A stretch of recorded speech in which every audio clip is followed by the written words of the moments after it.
of Jonah ends with one of the most abrupt and surprising conclusions in all of ancient literature.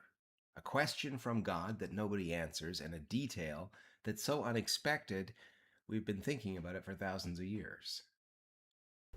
I think God has an incredible sense of humor here.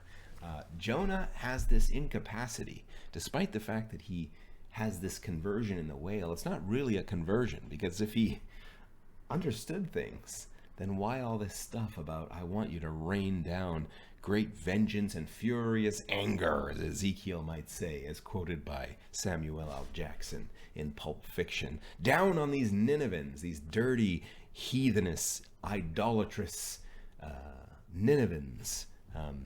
He hasn't learned his lesson yet.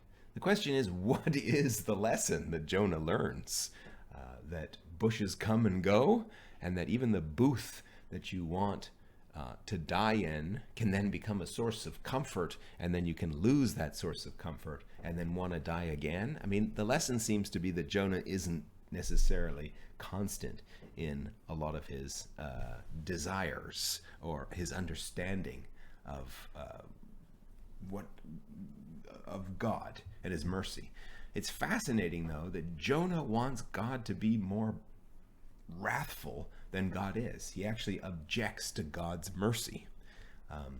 I just think it's funny because God's kind of like, well, you didn't, you took the bush for granted, but bushes come and go. Why didn't God say, hey, you remember that time when you were in the belly of the whale and you thought all hope was lost, when you were out in the middle of the sea and you were about to become sort of like a cool thing at the bottom of a fish tank for fish to swim through and nibble at?